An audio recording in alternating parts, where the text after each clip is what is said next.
Right, so I just want to follow up on the curry, which has now been eaten, and it was very delicious. I just want to talk about the idea behind it. That sounds like a very grand thing, but the concept of a recipe like that is it takes longer than 20 minutes to cook, but it only takes 20 minutes of your attention, and then you can just bubble the thing away in the background. So I do it when I do guitar lessons. I have an hour's guitar lessons between 5 and 6. I need to cook something for the kids before then, and then it can just be eaten at say 6 o'clock when I finished. So you can get it going, bubbling away, and then it'll just sit on the hob. I turned it off actually. If you keep it bubbling away for a whole 90 minutes, it's gonna probably catch on the bottom and get burnt. But the rice just sits there in the rice cooker. It'll be fine for a good while, certainly an hour or an hour and a half. So that's the idea. You just takes about 20 minutes to cook your attention to cook the curry and the rice, and then it's ready for whenever you want to serve it. So you can do that in advance when you need it, give or take. You can leave it for an hour or so, and there you go. And it's also designed to be a recipe that you can genuinely make in 20 minutes. I've got books by people like Jamie Oliver where they say, dinner in 20 minutes, I think one of them's 15 minutes. So I've never managed to make anything in under twice as long as it says on the book. So if you get a dinner in 15 minutes book, it probably takes you about half an hour, which isn't bad going, but that's really top speed. Whereas if you take all the shortcuts in the world, the rice cooker is a great example of a shortcut, where you can just whack the rice in. Literally takes a minute to cook rice. It's always pretty good. To be fair, it was getting a bit sticky, so you just have to pretend that it's sticky rice, which goes really well with the curry. But if you take it out sooner, the rice is really nice and separate. It's really good. I don't bother probably should rinse the rice, but I don't bother to do that either. Maybe if I rinsed the rice, it would be a bit better, a bit less sticky. But who cares? Kids don't care.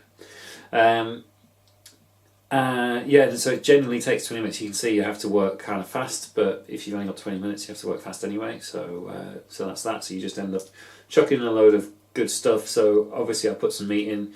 I'm just going to do a bit of virtue signalling with as what you're supposed to do these days is minimise your meat intake. But chicken's chicken. You might as well put a bit of chicken in the curry because it tastes good, or turkey. But you can leave that bit out, and you can replace that with like an aubergine or tofu or corn or whatever you want to use.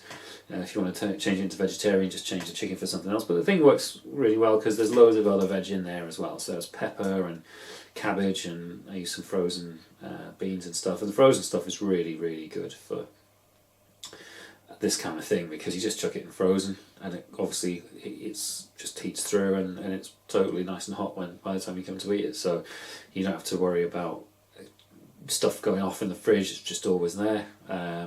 So frozen spinach is always good. Spinach is really good for you, so keep that in the freezer, and you can just chuck in a few ice cubes of spinach, and then there you go. You've got loads of good nutrients. So the vegetable content is really important. And I simmered that for a half an hour, maybe a little bit less actually. And the vegetables are still nice and kind of crunchy. You don't want to cook it for that long, so they just start to fall to bits because you lose all the goodness in the veg, which you don't want to do. So hopefully that was quite useful. A genuine 20-minute nice meal. It probably takes 20 minutes to reheat 4 portions of ready meals or whatever, so you might as well spend 20 minutes. You chuck some fresh ingredients in, quick sauce on the top. It was a jar of sauce. The Patak's ones are better than the Waitrose one, definitely. And coconut milk in a tin.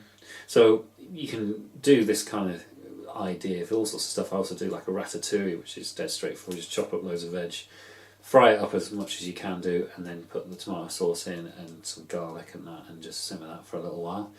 And that's really good. So obviously, you need to have a few fresh veg, but tin and tomato. So tin stuff and frozen stuff just takes the stress out of life because you know that it's there and it lasts for ages. So you need to have a good kind of store cupboard and just combine that with some fresh stuff. And job's good. Anyway, I hope you enjoyed that meal. The sight of it anyway.